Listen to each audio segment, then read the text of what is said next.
الثروة زي الشجرة بالظبط، بتنمو من بذرة صغيرة بنصبر عليها لحد لما تبقى شجرة كبيرة ونستفاد من ثمارها. فلو انت حلمك بناء ثروة ضخمة، فالحلم لوحده مش كفاية. عشان كده الفيديو ده هيبقى مفيد ليك، لأننا هنتكلم عن ال5 أسس لبناء الثروة. ورقم 1، الادخار. لازم تتعود تشيل 10% على الأقل من دخلك كل شهر مهما كانت ظروفك. فمثلا لو بتقبض 6000 جنيه وقررت تدخر ال10% من دخلك، فهيكون 600 جنيه. ممكن تشوف إن ده مبلغ بسيط، بس مع أول سنة هيبقى معاك 7200 جنيه. ممكن برضو تقولي إن ده مبلغ بسيط ومش هقدر أحقق أي حاجة، لكن مع الوقت المبلغ البسيط هيكبر. وكمان الادخار لوحده مش كفاية، لأن الادخار ما هو إلا الخطوة الأولى. لسه في أسس تانية مهمة، ورغم إنه مش كل حاجة، لكن أهم خطوة فيهم الأساس اللي هنبني عليه. وممكن تقابلك مشكلة زيادة النفقات، واللي ممكن تمنعك من الادخار، وده حلها في الخطوة رقم 2: تحكم في نفقاتك.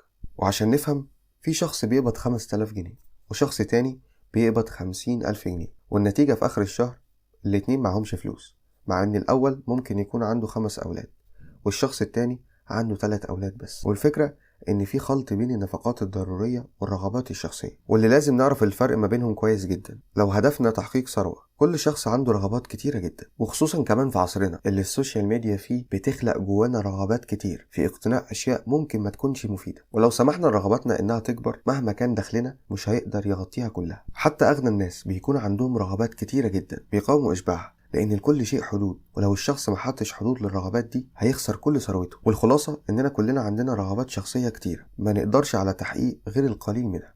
عشان كده مهم جدا إننا نتحكم في نفقاتنا. فبعد لما نشيل 10%، لازم يكون 90% الباقيين لنفقاتنا الضرورية، ولو اتبقى حاجة ساعتها نقدر نشبع جزء من رغباتنا الشخصية.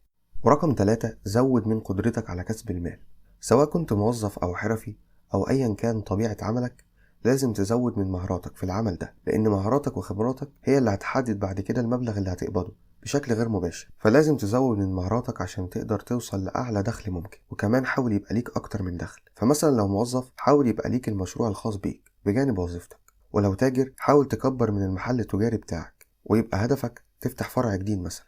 والخلاصة إنك بتحاول توصل لأعلى دخل ممكن. ورقم 4، نمي ثروتك. احنا اتفقنا اننا هنشيل 10% من دخلنا على الاقل، وهنتحكم في نفقاتنا، وهنحاول نزود من دخلنا. بجانب كل ده هنشغل الفلوس عندنا عشان الفلوس تجيب فلوس، وتبقى بمثابة جيش بيشتغل عشان يجيب اكتر والجيش يكبر. فمهم جدا اننا نستثمر اللي ادخرناه عشان يجيب ارباح، والارباح نضمها لجيشنا عشان تجيب ارباح تانية، وهكذا. فالادخار لوحده مش كفاية زي ما قلنا، ومن غير الادخار مش هنعرف نستثمر ولا هيبقى عندنا جيش يشتغل عشاننا. ورقم 5، حافظ على ثروتك. بمجرد لما تقرر تستثمر فلوسك هتلاقي فرص كتيرة جدا، زي ان حد يعرض عليك فكرة مشروع ارباحه ضخمة، وممكن الفرصة دي تكون خطر جدا على فلوسك. عشان كده مهم انك ما تنساش نصيحة حافظ على ثروتك. فحاول تبعد بقدر المستطاع عن المخاطر الكبيرة، ولازم تقرأ وتتعلم كويس جدا وتاخد خبرة في المجال اللي قررت تستثمر فيه فلوسك. ولما تقرر تاخد بنصيحة حد لازم يكون بعلم وعن تجربة.